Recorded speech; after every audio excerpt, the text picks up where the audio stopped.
Joining us today, Carroll founder and CEO Patrick Carroll, whose company manages more than 33,000 multifamily units across 9 states. Patrick, great to have you. Those are big words. Talk about what needs to crack in order for us to get to that end point. Unfortunately, in this situation we're in, things have to bottom out, and they haven't bottomed out yet.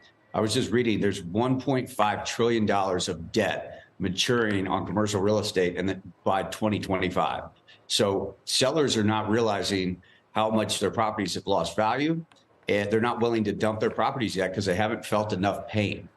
They're about to start feeling pain. These lenders are spooked. There's no lending going on. There's no transactions going on. And it's going to be ugly. I mean, it's going to be at least as bad as 08, 09. People don't want to say that, but downturns always are worse than the one before, and upturns are always better. I've rode the wave of price appreciation, rent growth, things like that since 2011. Well, the party's over, unfortunately. It's going to be okay in multifamily, but the office market is going to be destroyed. Hotels are going to be destroyed. It's going to be ugly. Yeah. Well, now you mentioned 08, 09 when we really were talking about residential exposure. It will be different in the respect now that you're really looking at CRE, right? Yeah, but I mean, when people start handing the keys back on their mortgages because they can't pay the interest on them, you see your neighbor, get his house foreclosed on. You see your neighbor sell for 20% less than you bought the property for. People start walking away from their houses. It happened, 08, 09, that was what caused the downturn. People thought the housing market was too big to fail. No one would ever bet against the housing market. Well, we saw people give their keys back. If you lose your job and you can't pay your mortgage, you're going to walk away, and especially if you're underwater.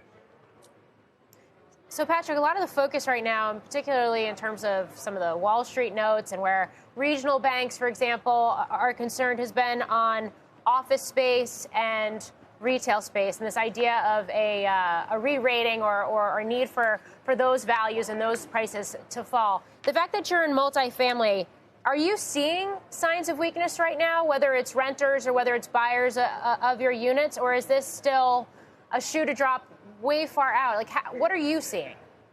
Well, I talked to one of the biggest landlords in the world yesterday. He's a good friend. He's a mentor. And his phrase was, what he's telling everybody is stay alive till 25.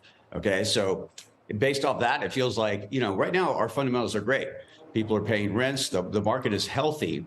What you have is a liquidity crisis. You have no transactions. There's no debt available. Cap rates have expanded over 5%. A year ago, they were at 3%. So if you do the math, that's almost 40% drop in value. No lender is willing to lend because they don't know where interest rates are going. And no one knows how to value these properties because no one knows where real estate, valuations are ended up. It's all based on interest rates. Office is a double whammy. The fundamentals are terrible. After, COVID, people work from home. The work week is now Tuesday to Thursday. Okay. And so people are taking less office space. No one wants to lend on it. It's a disaster. At least in multifamily, the fundamentals are strong, and, I think they'll continue to be strong.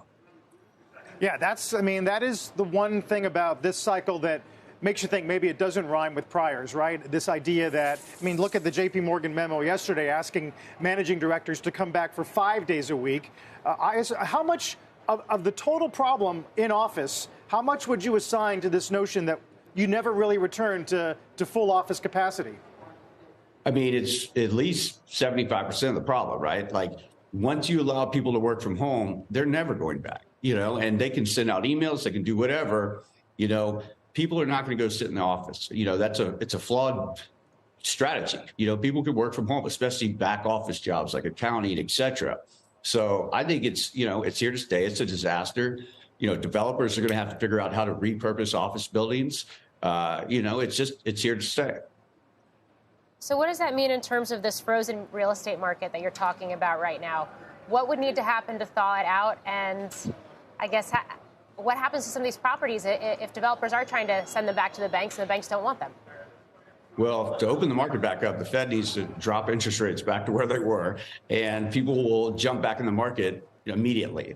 Until that, no one knows, again, how to borrow, how to value real estate assets, or, by the way, stocks, any type of asset. It's all predicated on interest rates.